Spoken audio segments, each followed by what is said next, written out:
जीवन में सार्थकता और निरर्थकता। दिशा जब हमारी सही नहीं होती है तो जीवन की दुर्दशा होने लगती है। हमारे जीवन में हम अपनी दिशा किस तरफ, किस ओर, किस लिए होनी चाहिए, यह भूले बैठे हैं। जब तक हमारी दिशा यथार्थ नहीं होगी तब तक हमारा जीवन का दशा यानी कि हमारे जीवन की दशा अच्छी नहीं हो सकती। हमारी जिंदगी में एक एक वह कदम, एक एक वह क्रिया जो हमारे लिए मायने रखती है, हम उसका अर्थ निकालना बंद कर देते हैं। आज के समय में जीवन की प्राथमिकता क्या होनी चाहिए, जीवन को क्या आवश्यक है और जीवन के लिए क्या अनावश्यक है, यह हमको ज्ञात नहीं है। और यही कारण है कि हमारे जिंदगी में हमारा जन्म तो बिगड़ ही रहा है, परंतु हमारे जन्म का अगला जन्म भी बिगड़ रहा है। यह जन्म ही नहीं बल्कि आने वाला भी जन्म इसी जन्म से तय किया जाता है। आज इस दुनिया में चमत्कार की क्रियाओं को प्राथमिकता दी जाती है, ज्ञान की प्रमुखता खो दी गई है। भारत विश्व को ज्ञान देने वाला, विश्व को विज्ञान देने वाला और आत्मा की ओर ध्यान देने वाला देश था, परंतु आज वह कथाकथित धार्मिक आडंबरों में, कथाकथित ज्ञानियों के जंजाल में आकर कहीं न कहीं धर्म की रूपरेखा को खो चुका है। और सत्य मार्ग क्या है, सत्यता किसमें है और सत्य की प्रक्रिया कहाँ प्राप्त होगी, यह भूल गया है। बप जीवात्माओं, आज की लौकिकता की जिंदगी हमारे जीवन को तहस नहस कर चुकी है और वह वक्त, वह क्षण दूर नहीं है जिस क्षण में, जिस वक्त में हमारी आने वाले समय में हमारी जिंदगी और तबाह हो जाएगी। जितना दुख हमारे पास आज है उससे 1000 गुना दुख हमें प्राप्त होने वाला है, क्योंकि दुख से दुख कमाया जाता है और सुख से सुख की कमाई होती है।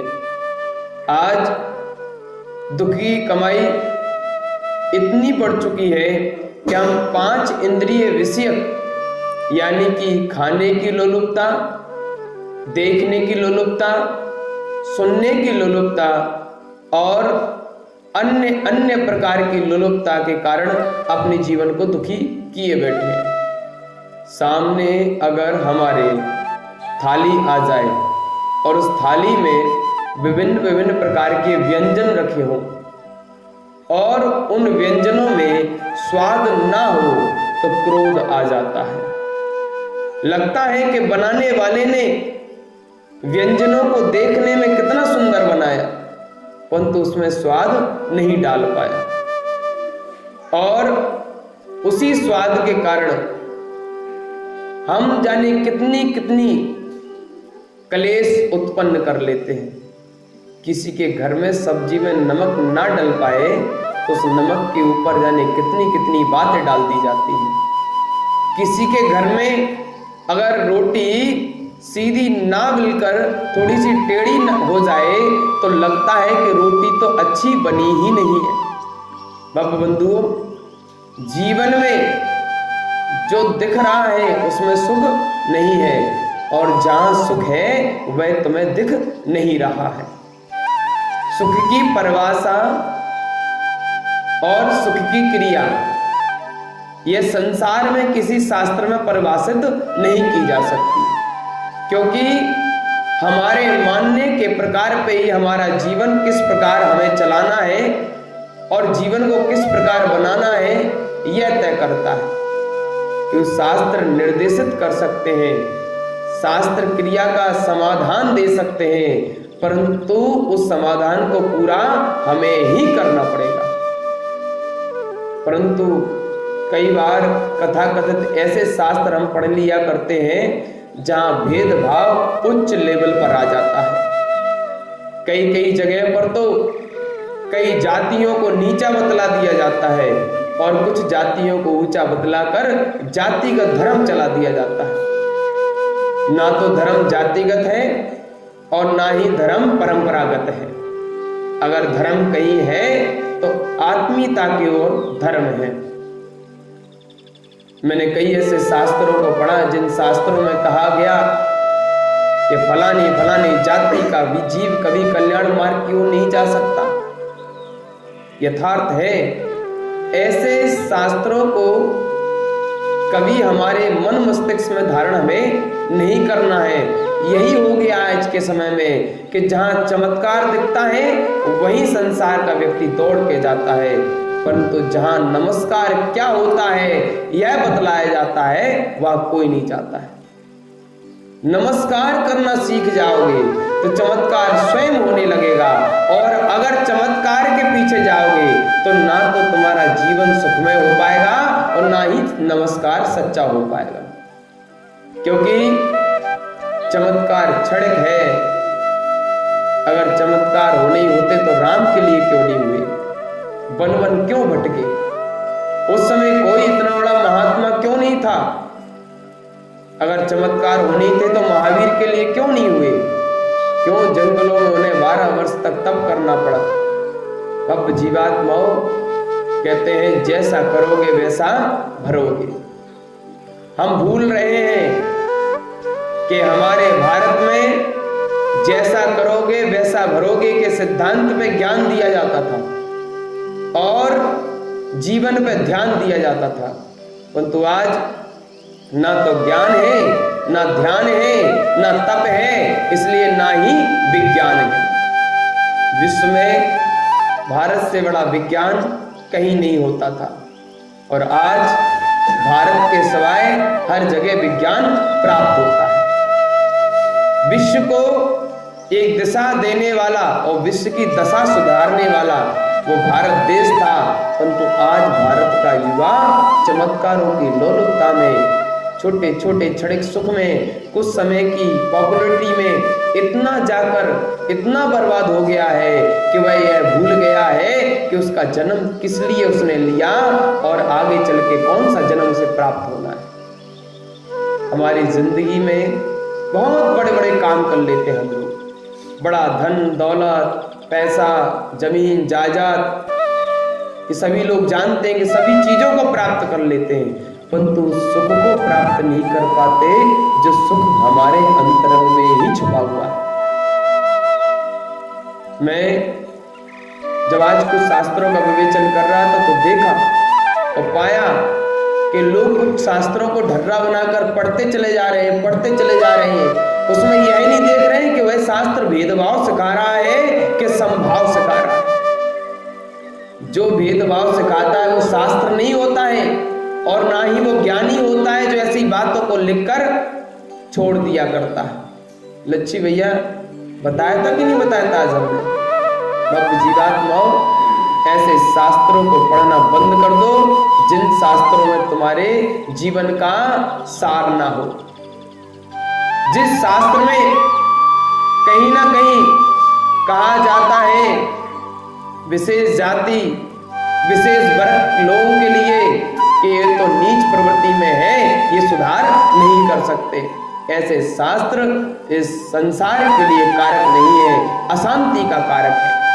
ऐसे शास्त्रों ने ही भारत को बर्बाद किया है, परंतु तुम कहां मानोगे और ना तुम जानोगे, क्योंकि तुम्हें तो वो अच्छा लगता है जो दुनिया को अच्छा लग रहा है। तुम्हें तो वो प्यारा लगता है जो हजारों द्वारा प्रमाणित किया गया होता है। ध्यान रखना, महावीर हजारों के द्वारा प्रमाणित नहीं थे और ना ही राम हजारों के द्वारा प्रमाणित थे, वह स्वयं के द्वारा प्रमाणित थे, इसलिए हजारों ने उन्हें प्रमाणित माना।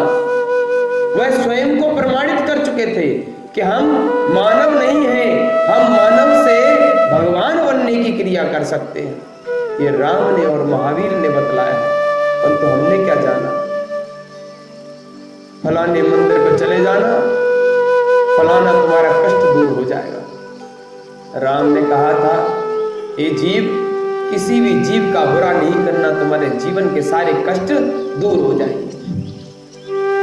फलाना अनुष्ठान कर लेना, फलाना यज्ञ कर लेना और विभिन्न विभिन्न क्रियाएं कर लेना, तुम्हारे पाप कट जाएंगे। ऐसा कभी नहीं हो सकता। तुम्हारे पाप तभी कटेंगे जब तुम किसी को माफ कर सकते हो। जब तक तुम्हारे अंदर माफी नहीं है, तब तक तुम्हारे लिए माफी कर्मों द्वारा नहीं हो सकती। जिस दिन तुम्हारे अंतरंग में किसी भी जीव के प्रति क्षमा धर्म आ जाएगा, यानी तुम किसी को भी माफ करने लगोगे, उस दिन तुम संसार के सारे धर्मों को भूलकर उस धर्म को अंगीकार कर अपने सच्चे धर्म को समझ जाओगे। दया धर्म पालू सदा, यही मोक्ष का पंथ। कितनी बार कहते हैं हम लोग इस बात को, परंतु माना कितना हमने इसे, कितना धारण किया। कहने से कुछ नहीं होता, कहने के लिए तो बहुत लोग बहुत कुछ कहा करते हैं, करने वाले कितने हैं ये मायने रखता है। ध्यान रखना, आज का जो युवा है वह बेहोशी में जी रहा है। मैं कई बार इस बात को कह चुका हूं कि लोग तो 20 वर्ष की आयु में ही मर जाते हैं। 90%, कितने परसेंट? 20 वर्ष की आयु में 90% लोग मर जाते हैं। 70, 80, 90 साल की आयु में उन्हें जलाया जाता है। ये बात मैं कई बार कहता हूं। मरने का मतलब यह नहीं कि शरीर से श्वास निकल जाए वही मर गया है। सच्चे धर्म के प्रति विश्वास निकल गया है, वो मर गया है। मरने का मतलब यह नहीं है कि दुनिया से उसका नाम चला गया है। मरने का मतलब यह है कि वो दुनिया में रहकर भी अपने आप को भूल गया है। मरने का मतलब यह नहीं है कि किसी को जला दिया जाए। मरने का मतलब यह है कि जिंदा रहते हुए उसे भुला दिया जाए। इसलिए ध्यान रखना, तुम अपने आप को भुलाए बैठे हो, इसलिए लोग तुम्हें भुलाए बैठे हो। जिस दिन तुम स्वयं को याद करने लगोगे, उस दिन घर में बैठे बैठे इंसान तुम्हें याद करेगा। ऐसा कोई जीव नहीं होगा जो तुम्हें याद नहीं करेगा, परंतु उसके पहले तुम्हें स्वयं को याद करना पड़ेगा कि तुम कौन हो, तुम किस लिए आए हो, तुम्हें करना क्या है, और तुम्हें करने के बाद अपने जीवन के उद्देश्य की पूर्ति के लिए क्या इकट्ठा करना है। यानी तुम्हें अपने साथ पुण्य लेना है कि पाप लेना है, यानी कि किसी का भाव लेना है या श्राप लेना है। ये हमारी प्राथमिकता होनी चाहिए कि हमें जीवन में क्या धारण करना है। उदाहरण तुम्हारा ना बन जाए तो कहना।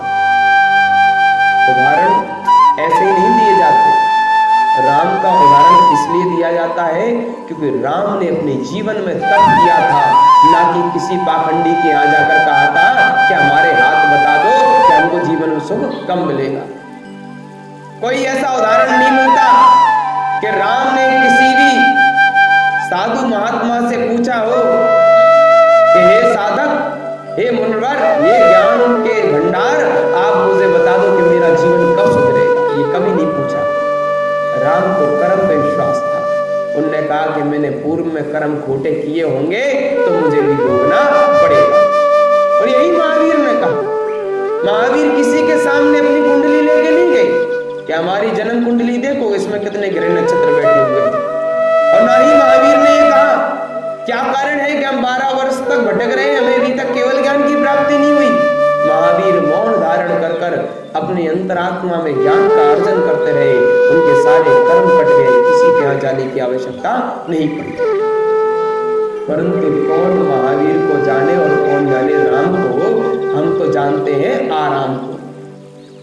कौन महावीर को जाने और कौन जाने राम को? हम तो जानते हैं आराम को। और लोग कहने लगे हरामखोर, फिर हमें लगने लगा बुरा। अगर किसी से कोई हरामखोर कह दे तो उसे बुरा लगने लगता है। जब तक करोगे नहीं तब तक करोगे नहीं, जब तक मानोगे नहीं या जब तक जानोगे नहीं तब तक मानोगे नहीं। जान लो, मान जाओगे। मान गए तो जान नहीं पाओगे।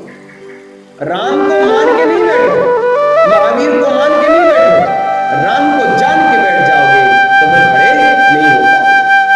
तो राम की तरह अपने जीवन को बनाने के लिए लग जाओगे, महावीर की तरह अपने जीवन के कल्याण की ओर लग जाओगे, ना कि तुम उस ओर लग जाओगे जिस ओर तुम्हें कुछ प्राप्त नहीं हो रहा। सोचते रहना, एक भव्य जीवात्मा ऐसी होती है कि अपनी लौकिक क्रियाओं के लिए, अपनी लौकिक पूर्ति के लिए धर्म के विपरीत चलने लगते हैं कि हमारा ये काम नहीं बनेगा तो हम किसी के साथ नहीं रहेंगे। भव्य जीवात्माओं, तुम्हारे साथ होने ना होने से संसार में कुछ नहीं होगा, तुम खुद के साथ कितने हो ये महत्वपूर्ण है। कई जगह मैंने कईयों को देखा है, मैं शमशाबाद में जब था तो वहां पर मैं देख रहा था, एक व्यक्ति मेरे पास कमरे में आता है और मुझसे कहता है कि मुझे आपके साथ रहना है, मुझे आप जैसे प्रकार को जानना है। और वह व्यक्ति बड़ा स्वाध्यायी, बड़ा ज्ञानी प्रकार का और बड़ा ही तपस्वी प्रकार का, वह कहता है कि मुझे ज्ञान चाहिए। मैंने कहा, हे जीव, मुझ पे स्वयं ज्ञान नहीं है, मैं तुझे क्या ज्ञान दूंगा? मेरा स्वयं पे पूर्ण रूप से ध्यान नहीं है, मैं तुझ पे क्या ध्यान दूंगा? बाप जीवात्मा हो, वह जीव कहता है कि जीवन में सिर्फ दो ही बातें हमारे समझ में आई है, जीवन में सिर्फ दो ही बातें हमारे समझ में आई है, या तो अपनी रातें समझ में आई है या दुनिया की मुलाकातें समझ में आई है। उसने कहा कि जीवन में सिर्फ दो ही बातें समझ में आई है, या तो रातें समझ में आई है या मुलाकातें समझ में आई है, इसके अलावा कुछ और समझ में नहीं आया, इसलिए हम ज्ञान से दूर बैठे हुए। मैंने कहा कि किन रातों के, किन दुनिया की मुलाकातों की बात करते हो? तो वह कहता है कि जन्म से लेकर अब तक रिश्तेदार तो मिले, परंतु हम तुझसे नहीं मिल पाए। वह कहता है कि जन्म से लेकर आज तक रातें तो मिली, परंतु दिन आज तक नहीं मिल पाया। यानी सोते सोते में गुजर गई सारी जिंदगी, सारी जिंदगी सोने में गुजर गई, दिन में भी सोए, रात में भी सोए, अपने आप को इसलिए हम खोए। महावीर भगवान ने एक सूत्र दिया है उन राजों के लिए, सुक्ता अमुनि और असुक्ता मुनि। सुक्ता यानी कि जो सोता है वो मुनि नहीं, और असुक्ता जो सोता नहीं वो मुनि। सोने का मतलब ये नहीं कि वो सोते नहीं, सोने का मतलब ये है कि वो अपने कर्मों के प्रति जागृत है, यानी कि हमसे गलती से भी गलती ना हो जाए ऐसे जाग रहे हैं। आंखें बंद भी करते हैं तो जागते हैं, आंखें खुलती हैं तो जागते हैं, वो सोते कभी नहीं है। आंखें बंद करना सोना नहीं है, हमारे भाव बंद हुए हैं, ये सोना। आंखें बंद करके सो जाना दुनिया को खोना नहीं है, हम अपने आप को खो गए हैं, ये खोना। इसलिए जीवन में हमारे रोना है, इसलिए रोना धोना चल रहा है, इसलिए हमारे जीवन की दशा बिगड़ी हुई है। अगर तुमने दिशा सुधारनी होती तो तुम्हारी दशा अपने आप सुधर जाती, तुम्हारी जिंदगी बिगड़ ना पाती और ना तुम्हारे बच्चों की बिगड़ पाती। मैं देखता हूं छोटे छोटे से बच्चे, और जिनकी आयु का प्रकार जानोगे तो 10-12 साल के आयु के कई बच्चे ऐसे ऐसे बिगड़ चुके हैं कि उनको सुधारने के लिए तुम्हें खुद सुधरना पड़ेगा पहले। भव्य जीवात्माओं, ऐसी ऐसी क्रियाएं कि माँ बाप जागृत नहीं है। कौन पुत्रों को जागृत करे? किस प्रकार पुत्रों को जागृति मिले? कभी नहीं मिल सकती। माता पिता से कहो कि सुधार करो तो माता पिता कहते हैं कि ना, अच्छी आफत ये है, अच्छी आफत है कि सुधार करें। क्यों करें सुधार? किस लिए करें सुधार? हम तो जिसमें जी रहे उसी में है हमारा उद्धार। अब जीवात्माओं, अगर तुम सुधार नहीं करना चाहते तो किसी के दर पर जाकर ये नहीं कहना कि हम दुखी हैं, क्योंकि वो तुम्हें लूट लेगा, क्योंकि पहले तुमने खुद को लूटा है। वो तुम्हें भटका देगा क्योंकि तुम पहले खुद भटक गए हो। वो तुम्हें लटका देगा क्योंकि तुम पहले खुद लटक गए हो। अगर तुम्हें अपनी जिंदगी का सुधार करना है तो उसके पहले ये तय कर लेना कि तुम्हें अपनी जिंदगी का सुधार करना ही है। कि तुम कहते तो हो कि करना है, परंतु करना ही है ऐसा तय नहीं करते हो। जो तय कर लेता है वो अपना सुधार भी कर ही लेता है, क्योंकि जो मार्ग पे निकल जाता है ना, वो मार्ग की प्राप्ति अवश्य करता है। परंतु वह यह दृढ़ता कर ले कि नहीं, सुकून और चैन तब तक नहीं आएगा तब तक मेरा भाव मेरे लक्ष्य को नहीं पाएगा। अब जीवात्माओं, इस जीवन में जितना भी हमारे और संसार में जिस जगह पे भी पाखंड और आडंबर बढ़ रहा है, ये किसी और के कारण नहीं, हम लोगों के कारण ही बढ़ रहा है। ध्यान रखना, जहां भाव मिल जाते हैं, जहां भावनाएं शुद्ध हो जाती हैं, जहां अंतरंग में पवित्रता आ जाती है, वहां सारे ग्रह नक्षत्र तारे एक समान कार्य करने लगते हैं। यानी तुम्हारे भावों पे तुम्हारा जीवन आधारित है, ना कि तुम्हारे हाथ की रेखाओं पर और ना कि तुम्हारे कुंडली और भाग्य पर। रावण की एक बात कई लोगों को बड़ी बेकार लगती है, मुझे बड़ी अच्छी लगती है। लोग कहते हैं कि रावण अहंकारी था, वो कहता था कि मेरा भाग्य मैं लिखता हूं। वो अहंकारी नहीं था, वो ज्ञानी था, वो पाखंडी नहीं था, वो अंधविश्वासी नहीं था, वो ज्ञानी था। वो जानता था कि मैं जो करूंगा वो मुझे ही भुगतना पड़ेगा। इस संसार में मेरा भाग्य सुधारने वाला मेरे सिवाय कोई दूसरा नहीं है। इतना बड़ा ज्ञानी और उसको लोगों ने अज्ञानी बना दिया। अब जीवात्मा को कितना बड़ा आडंबर खड़ा कर दिया गया है। कभी विचार किया है तुमने? कभी नहीं कर पाओगे। क्यों कर पाओगे? आज तुम अपने अपने घरों में चैन से सोओगे, सुबह जागोगे, खाओगे, फिर चले जाओगे और फिर तुम्हें कुछ लेना देना नहीं है। ये भारत तुम्हारे वजह से बर्बाद हो रहा है। ये धर्म, ये जातियां, ये कुल परंपराएं सब तुम्ही ने नष्ट किया है, क्योंकि तुमने खुद अपने जीवन को भ्रष्ट किया है। और भ्रष्ट किया किनके द्वारा? उनके द्वारा जो कथा कथित अपने आप को ज्ञानी कहते हैं। अब जीवात्मा ध्यान रखना, तुम जितने के जितने लोग यहाँ पर बैठे हो, उनमें से अगर मैं ये देखने लगूंगा कि ये इस जाति का, ये इस जाति का, तो मैं ज्ञान नहीं दे पाऊंगा। परंतु एक शास्त्र में एक ऐसा दोहा आता है, वहां जातिगत लोगों को इतना नीचा बता दिया गया कि कह दिया गया कि अगर इन्हें ज्ञान हो गया तो ये खतरनाक है दुनिया के लिए। ऐसे ऐसे शब्द प्रयुक्त कर दिए गए। और उन शास्त्रों को तुम रातों दिन रट रहे हो, रातों दिन उसी की आराधना साधना कर रहे हो। राम के नाम पर इतना बड़ा पाखंड और आडंबर खड़ा कर दिया गया कि तुम ये भूल ही गए हो कि उसका अर्थ क्या है। इसलिए कहते हैं, बिना अर्थ जाने किया गया कार्य अनर्थ पैदा कर देता है। बिना जाने उसका अर्थ और कर दिया तुमने कोई कार्य तो समय गया व्यर्थ और हो गया जिंदगी में तुम्हारे अनर्थ। यानी कि हर परिश्रम तुम्हारा अनर्थ की ओर है। तुम भूल रहे हो कि भेदभाव जो सिखाता है वो मोक्ष मार्ग नहीं दिखाता है।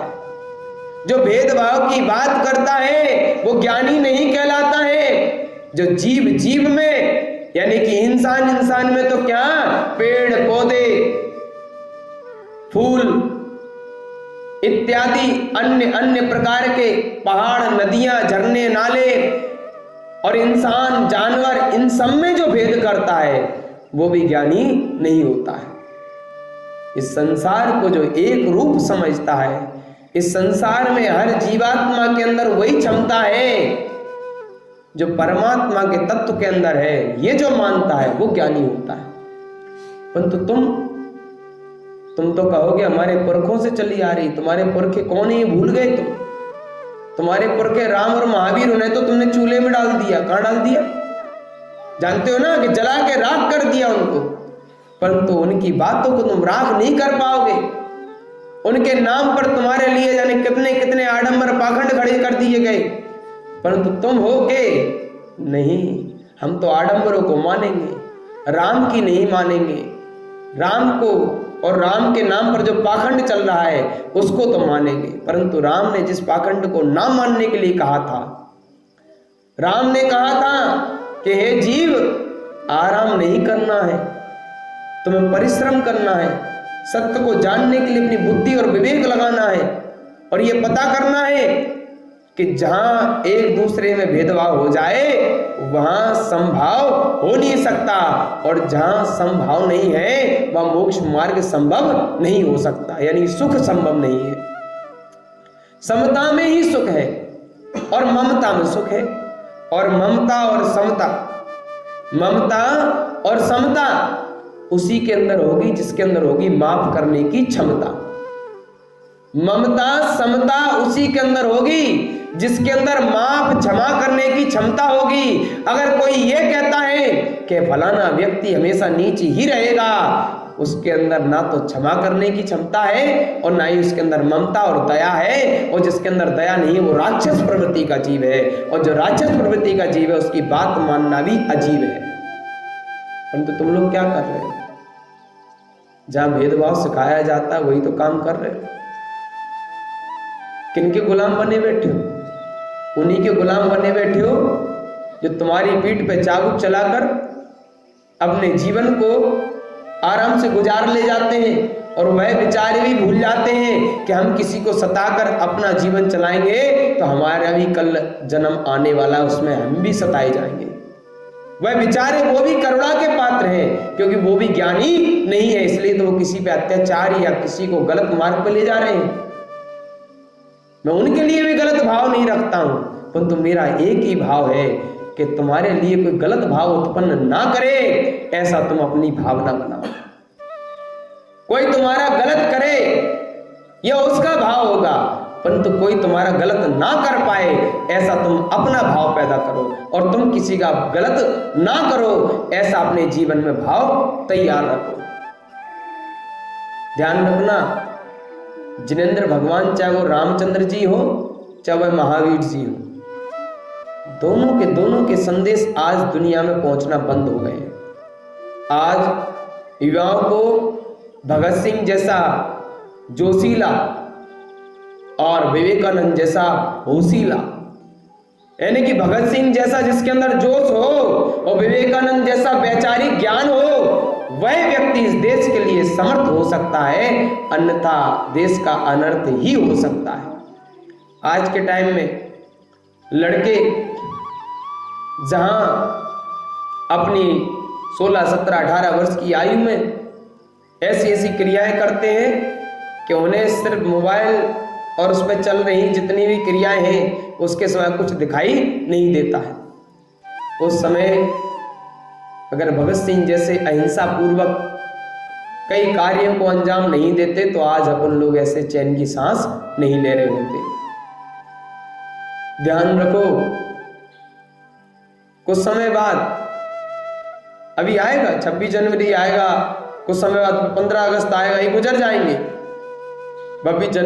26 जनवरी भव्य जीवात्मा को ध्यान रखना, बार बार आई और निकल गई। बड़े बड़े जोशीले गाने गाए जाएंगे, बड़े बड़े नृत्य और नाटक दिखाए जाएंगे और बड़ी बड़ी प्रदर्शनियां लगाई जाएंगी। अच्छी बात है, होना चाहिए, परंतु उनमें से कितने लोग चाहते हैं कि हमारा देश वैचारिक गुलाम है, उससे आजादी मिले।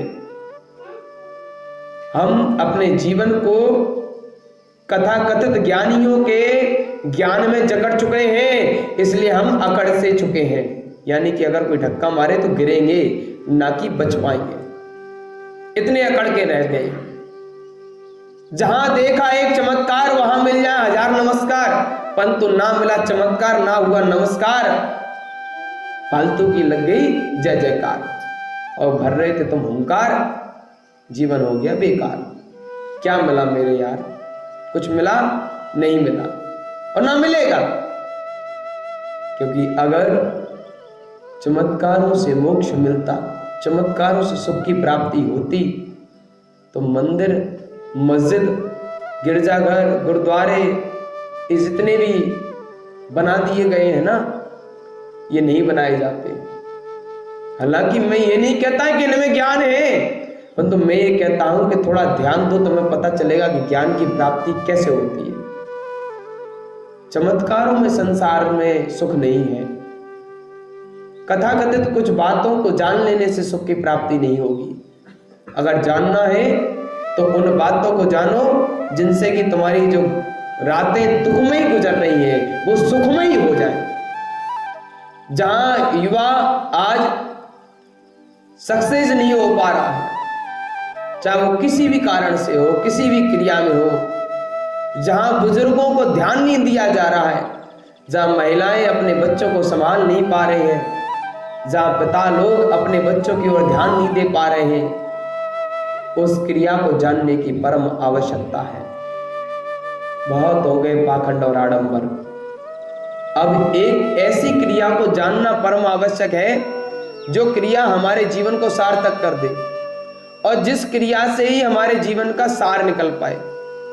इसलिए ध्यान रखना चाहिए कि हम जिंदगी में कुछ एक कार्य, कुछ एक क्रियाएं इसलिए ना करें कि हमें सुख मिल जाएगा, कि हमारे जीवन में हमें वो प्राप्त हो जाएगा जो हमारे 5 इंद्रिय विषय कार्यों को पूरा करेगा। यानी अच्छा खाने के लिए, अच्छा पहनने के लिए, ये किसी को भी मिल जाता है।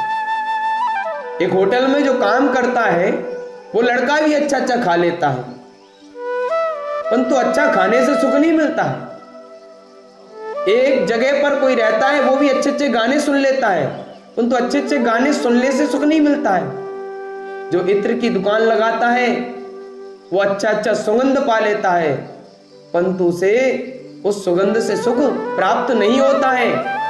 और जो व्यक्ति, जो जीव अच्छे बागों में, बागानों में जो माली रहते हैं, वह अच्छे फूल देखा करते हैं, बड़े बड़े वनस्पतियां देखा करते हैं, परंतु उसमें सुख नहीं मिला करता है, फिर भी वो दुखी हो जाते हैं। और जो लोग सर्दियों में, अभी चल रही है ना सर्दियां, सर्दियों में बड़ी बड़ी रजाइयां ओढ़ते हैं और बड़े बड़े कंबलों को ओढ़ लेते हैं, फिर भी उन्हें सुख की प्राप्ति नहीं हो पाती है। यहां से तय होता है कि ना खाने में सुख है, ना सूंघने में, ना देखने में है, ना सुनने में, और ना ही सुख से जीने का प्रकार जो हम चमड़ी को सुख देते हैं उसमें सुख है। सुख तो अपने अंतरंग में है, इनमें नहीं जहां हम देख रहे हैं। लच्छी भैया, रात में आपने कहा कि आप जब हम ऊपर थे छत पर, बोले आपको ठंड नहीं लगी। हमें ठंड इसलिए नहीं लगी क्योंकि हम ठंड को पहले ही लग चुके हैं, इसलिए हमें ठंड नहीं लगी। परंतु आपको रजाई लग गई, आप रजाई को लग गए, इसलिए आपको ठंड लगती है। अब जीवात्माओं, इंद्रियों पे जितना कंट्रोल करोगे उतना सुख की प्राप्ति होती चली जाएगी, और जितना इंद्रियों को छोड़ दोगे उतना दुख हो जाएगा। कोई विचार किया है? आजकल कई ऐसे चुटकुले देखने को मिलते हैं। मैं किसी स्त्री पर्याय के जीव पे व्यंग नहीं कर रहा। कई लोग कहते हैं कि हम अपनी पत्नी से परेशान हैं, कई लोग कहते हैं कि हम एक पत्नी से परेशान हैं। एक पत्नी जिंदगी भर चैन से नहीं जीने देती। कई लोग ऐसे कहते हैं। पहले तो शादी के लिए आतुर होते हैं, शादी हो जाती है तो शादी से भाग जाने के लिए आतुर होते हैं, भाग जाने का समय भी मिलता है तब भी भाग नहीं पाते हैं, फिर कहते हैं कि हम दुखी होते हैं। भव जीवात्माओं, जब एक पत्नी तुम्हें परेशान करती है तो 5 पत्नी यानी 5 इंद्रियों रूपी पत्नी तुम्हें कितना परेशान करेंगी। इसलिए उन 5 इंद्रियों पर काबू पालो जो तुम्हें जन्मों से कई बार मिली है, और तुम जिसके पास जाते हो उसी के बस में हो जाते हो। अगर तुम्हारी चक्षु इंद्रिय यानी देखने के नेत्र ऐसे होते हैं कि नन्हे मुन्ने बच्चे टीवियां देखते देखते ऐसे बिगड़ जाते हैं कि पता नहीं चलता कि कब बिगड़ गए, कैसे बिगड़ गए, क्यों बिगड़ गए। गाने सुनते सुनते ऐसा दिमाग हो जाता है कि जिंदगी उनकी तबाह हो जाती है। खाते खाते इतने मोटे हो जाते हैं कि पता ही नहीं चलता कि कहां चले गए। अब जीवात्मा बेटा हम तुम्हारे लिए नहीं कह रहे, इसलिए विचार करना, थोड़ा चिंतन मंथन करना और सोचना कि शरीर को बढ़ाना है कि भावों को बढ़ाना है, सुखी होना है कि दुखी हो जाना है, क्या सत्य को पाना है क्या पाखंड को पाना है, क्या चाहिए तुम्हें, ये तुम्हें खुद अपने आप को याद दिलाना है। आज पंखा को कोई याद नहीं करता, आज पंखा को कोई याद नहीं करता, क्यों याद करेगा? अगर पंखा को याद कर लेंगे तो भगवान हमें याद कर लेंगे, यही तो होगा ना।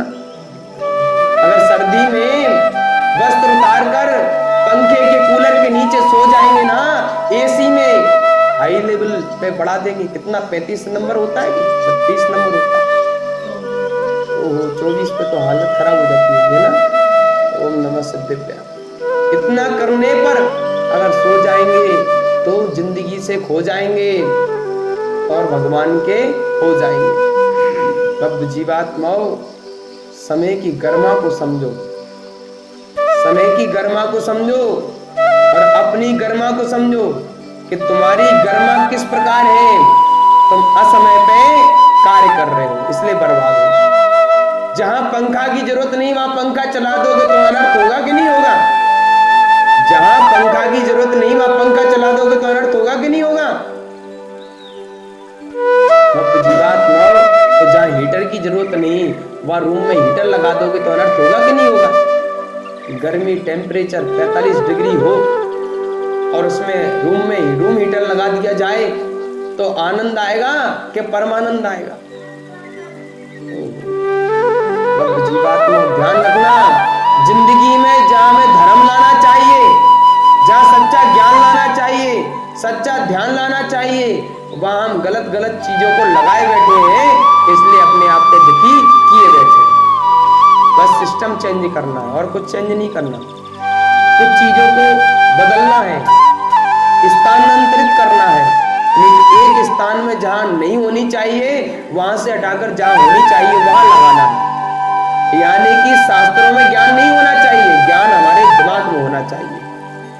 तो शास्त्रों से ज्ञान को उठाकर अपने दिमाग में लाना ही नहीं है, बल्कि उसे अपने जीवन में उतारना भी है। इसलिए ध्यान रखना कि तुम आज जितनी भी क्रियाएं कर रहे हो वह क्रिया अनुपयोगी है, उपयोगमय नहीं है। जिस प्रकार सर्दियों में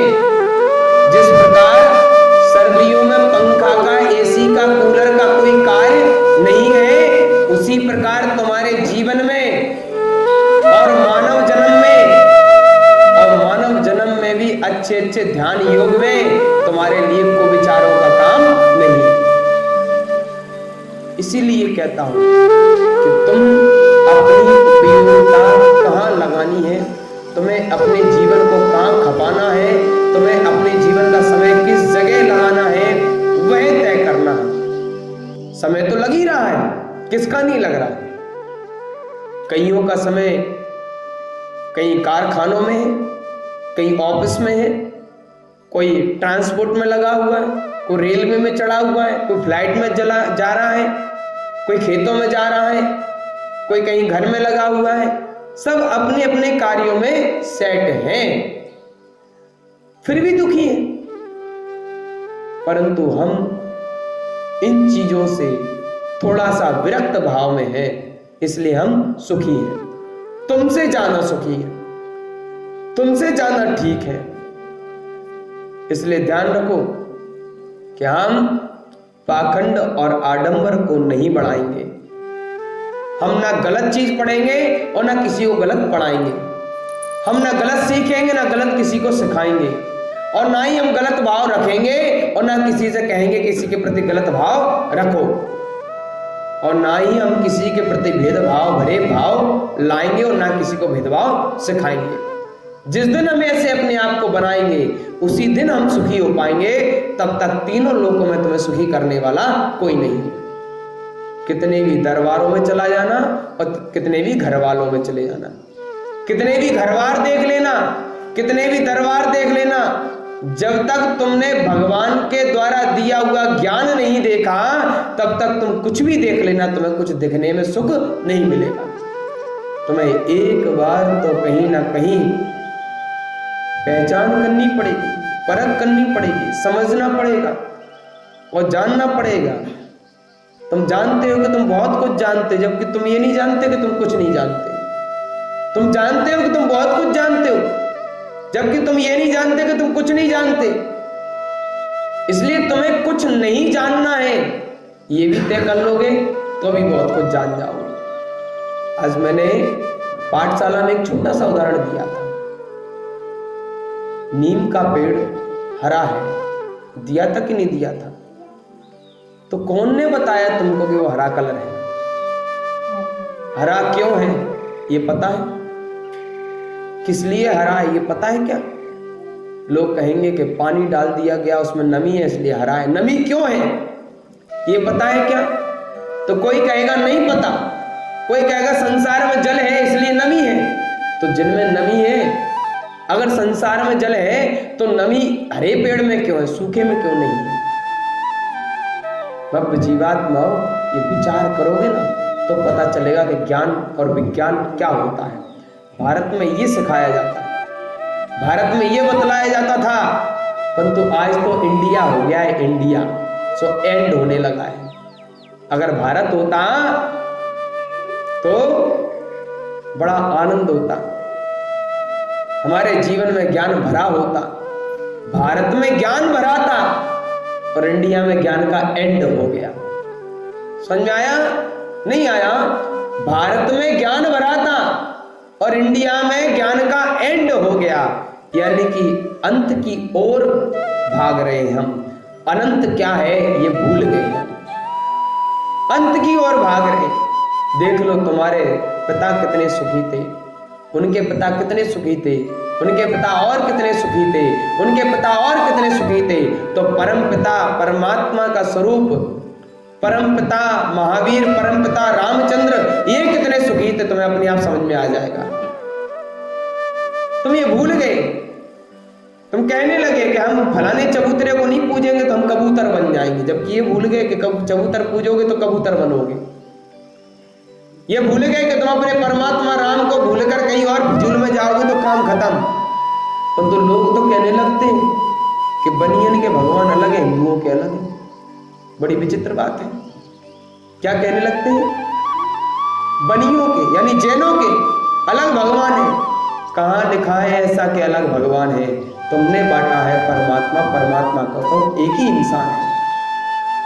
तुमने बांटा है परमात्मा को अपने अपने द्वेष और राग के कारण और अपने अपने लालच के कारण।